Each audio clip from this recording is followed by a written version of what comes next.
Imagine करो, एक bank account में सिर्फ 70 पैसे यानी कि $0.01 थे और दूसरे अकाउंट में 158 रुपए यानी कि $2.26।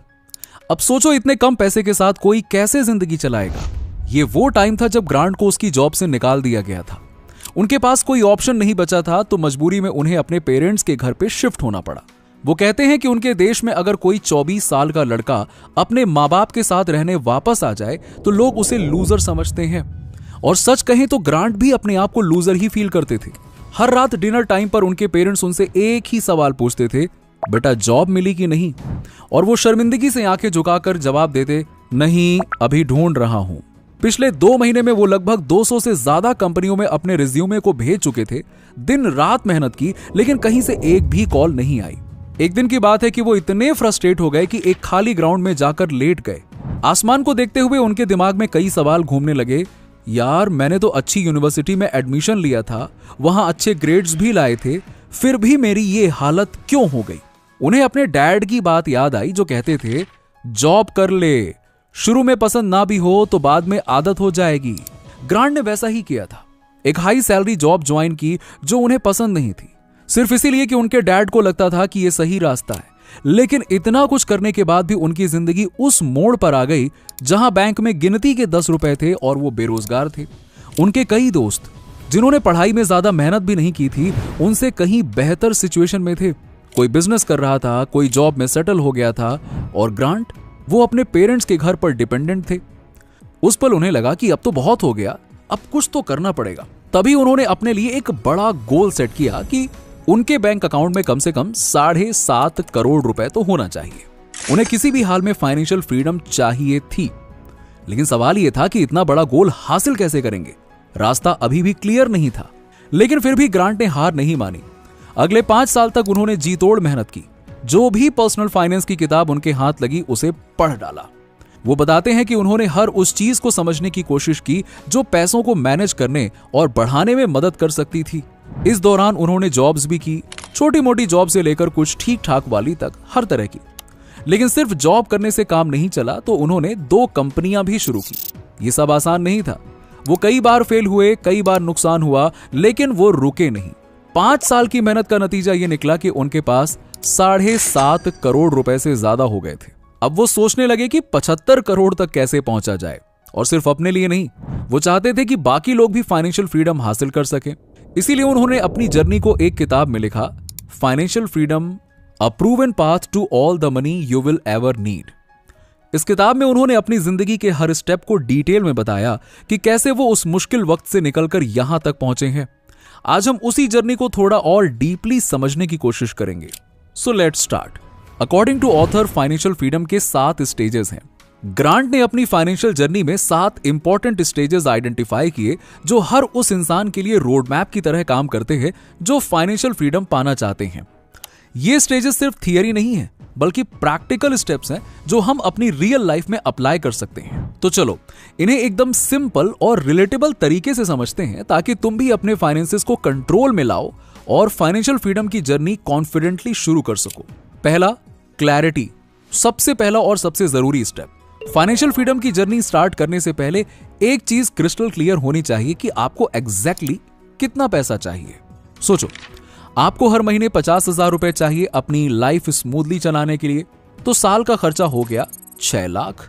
अब सोचो, अगर आपको 10, 20 या 30 साल के लिए काम नहीं करना है तो आपको कितना पैसा चाहिए होगा? यही क्लैरिटी सबसे पहला स्टेप है। जब तक ये नंबर आपके दिमाग में क्लियर नहीं होगा ना, तब तक आपकी जर्नी बस अंधेरे में तीर चलाने जैसी होगी। फाइनेंशियल फ्रीडम सिर्फ एक आइडिया नहीं है, ये एग्जैक्ट नंबर है जो आपको ढूंढना है।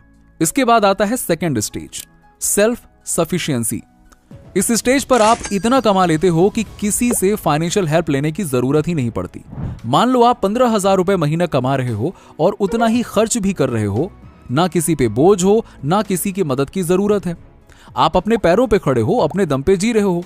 ये लेवल छोटा लग सकता है, लेकिन यही तो पहली जीत होती है, जब पैसा आपके लिए टेंशन नहीं बल्कि एक टूल बन जाता है। जब आप इस स्टेज को पूरा कर लेते हो तो आप थर्ड स्टेज में आ जाते हो, जो कि है ब्रीदिंग रूम।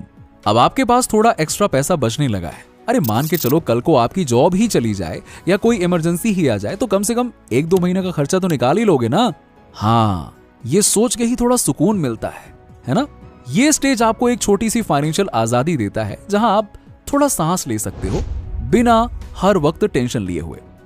इसमें एक तरफ से आपको कंफर्ट मिलता है, लेकिन फिर भी इसमें आपको काम करना पड़ता है। पर जब आप इस स्टेज को पार कर लेते हो तो आप 4th स्टेज में आ जाते हो, जो कि है स्टेबिलिटी।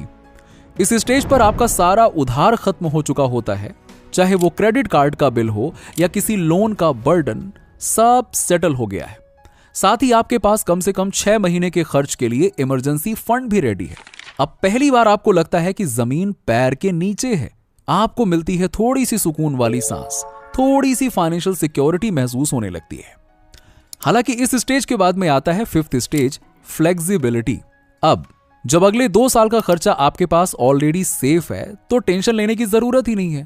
चाहे जॉब छूट जाए या कुछ अनएक्सपेक्टेड हो जाए, अब आपके फैसले दबाव में नहीं बल्कि अपनी मर्जी से होंगे। जिंदगी अब आपके टर्म्स पर चलेगी। फ्रीडम का असली मजा तो यही है ना। इस स्टेज में आप शांति से अपनी लाइफ जी सकते हो, लेकिन जब आप इस स्टेज को पार करते हो तब असली मैजिक शुरू होता है। इस स्टेज के बाद आता है बहुत ही इंपॉर्टेंट स्टेज, जो कि है फाइनेंशियल इंडिपेंडेंस। ये वो गोल्डन स्टेज है जहां ऑथर सिर्फ 5 साल में पहुंच गए थे। सोचो, सिर्फ 5 साल। इस स्टेज पर आपकी इन्वेस्टमेंट इतनी ग्रो हो जाती है कि आपके रोजमर्रा के खर्चे इजीली कवर हो जाते हैं बिना किसी जॉब के टेंशन के। अब पैसा कमाने के लिए काम नहीं करना पड़ता। अब आप काम करते हो क्योंकि आपको वो काम पसंद है, क्योंकि वो आपका पैशन है, ना कि कोई मजबूरी। यहां से लाइफ एक नए लेवल पर चली जाती है। Full freedom, full control.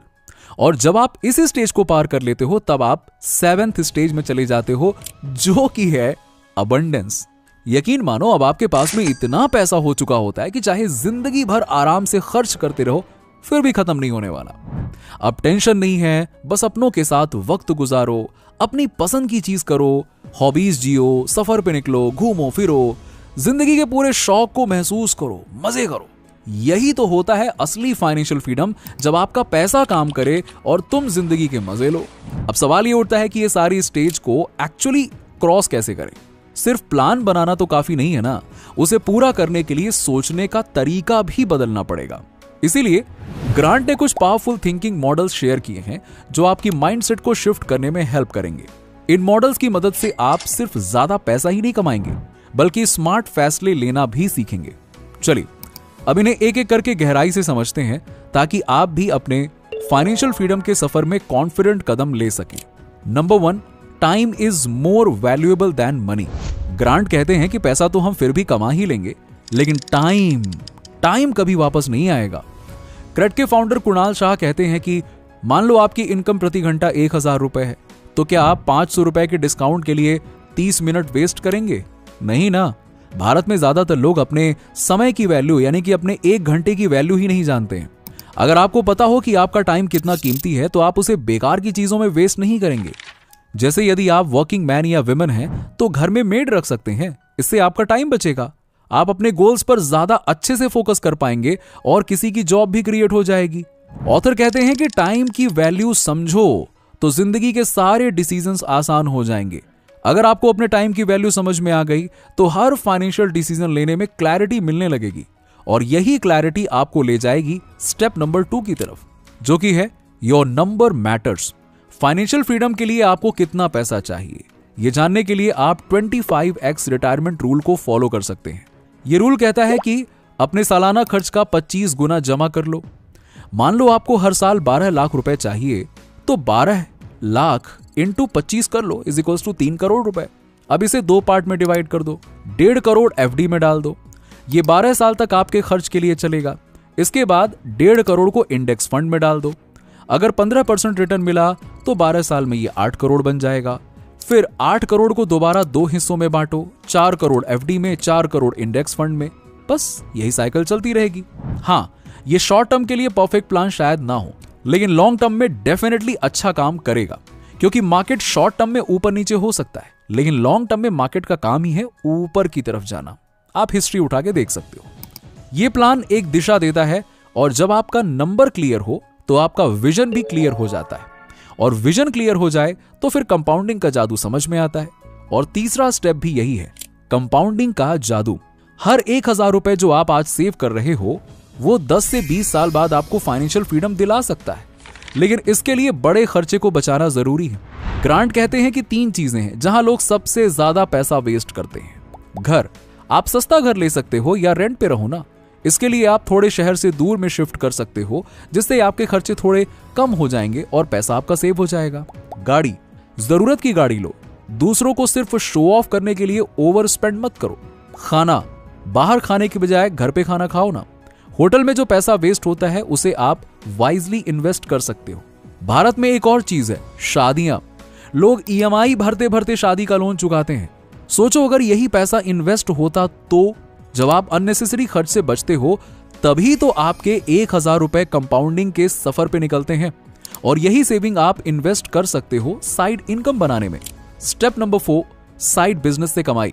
Grant कहते हैं कि आपकी एक्टिव इनकम के साथ में कुछ न कुछ साइड इनकम भी होनी चाहिए। साइड इनकम जनरेट करने के लिए ग्रांट ने खुद रियल एस्टेट में पैसा लगाया हुआ है। ऑथर कहते हैं कि आप 2 तरीके से रियल एस्टेट में इन्वेस्ट कर सकते हो। फ्लिपिंग, सस्ती प्रॉपर्टी लो, थोड़ा रेनोवेट करो, महंगे में बेच दो। रेंटल इनकम, लोन पर घर लो, किराए से लोन चुकाओ, लोन खत्म होने के बाद घर और किराया दोनों आपका। इसके अलावा साइड हसल भी शुरू कर सकते हो। आपकी स्किल जो भी हो उसे पैसा बनाना सीखो, और उसमें आता है सबसे इंपॉर्टेंट स्किल, सेलिंग। और यह है अगला स्टेप, सेलिंग सीखो। बिजनेस में सबसे बड़ी स्किल है सेलिंग। ग्रांट कहते हैं कि इसके लिए कुछ अच्छी किताबें पढ़ो, जैसे कि डैन कैनेडी की the ultimate sales letter, Robert Cialdini की इन्फ्लुएंस, या रसेल ब्रांसन की .com सीक्रेट्स। अगर पढ़ना बोरिंग लगता है तो कोई प्रैक्टिकल सेल्स कोर्स ट्राई करो। सेलिंग एक ऐसी स्किल है जो आपको जिंदगी भर काम आएगी, नौकरी में, बिजनेस में, रिलेशनशिप्स में। इसके अलावा आप खुद कोई स्किल सीखकर उसे अच्छे से मोनेटाइज कर सकते हो, जैसे कि इसी वीडियो का उदाहरण ले लेते हैं। आप भी इस तरह के एनिमेटेड वीडियो बनाकर फ्रीलांसिंग या अपना खुद का फेसलेस यूट्यूब चैनल खोलकर कंटेंट क्रिएशन की जर्नी शुरू कर सकते हो और अच्छे खासे पैसे कमा सकते हो। यकीन मानो, इस तरह के एनिमेटेड वीडियोस का डिमांड डे बाय डे बढ़ता ही जा रहा है, जिससे यदि आप इसे सीख लेते हो तो आप आसानी से किसी भी तरह का cartoon video, moral story, educational video, horror story और इस तरह के फाइनेंस वाले वीडियो, एडवर्टाइजमेंट या एक्सप्लेनर वीडियो बहुत ही आसानी से बना सकते हो और फाइनेंशियल फ्रीडम अचीव कर सकते हो जल्दी से जल्दी। मैं डिस्क्रिप्शन में लिंक दे दूंगा, वहां से आप क्लास ज्वाइन करके बस 1 से 1.5 महीने में ही आप प्रो एनिमेटर बन सकते हो। तो दोस्तों, ये कहानी थी ग्रांट की, एक ऐसे इंसान की जिन्होंने 0 से शुरू करके फाइनेंशियल फ्रीडम सिर्फ 5 साल में अचीव कर ली थी। ये उनका सफर था। उनकी जर्नी ने हमें सिखाया कि चाहे हालात कितने भी खराब क्यों ना हो, अगर इरादे मजबूत हों और दिशा सही तो कुछ भी मुमकिन है। अगर आप भी चाहते हो कि एक दिन पैसा आपके लिए काम करे और आप अपने सपने जी सकें, अपनी लाइफ जी सकें, तो आज ही से एक्शन लो। समय को बर्बाद मत करो। छोटे कदम भी कल को बड़ा फर्क ला सकते हैं। अगर आपको ये वीडियो पसंद आई हो तो लाइक करना मत भूलना, सब्सक्राइब जरूर कर लेना, ताकि ऐसे ही और भी फाइनेंशियल फ्रीडम वाले वीडियो और टिप्स तुम तक मैं डायरेक्टली पहुंचा सकूं। और हाँ, बेल आइकन दबाना मत भूलना, वरना अगली इंपॉर्टेंट वीडियो मिस हो गई तो फिर कहना मत, बताया नहीं मुझे यार, वीडियो आ गई। चलो मिलते हैं अगले एपिसोड में एक नए आइडिया, नए जज्बे के साथ।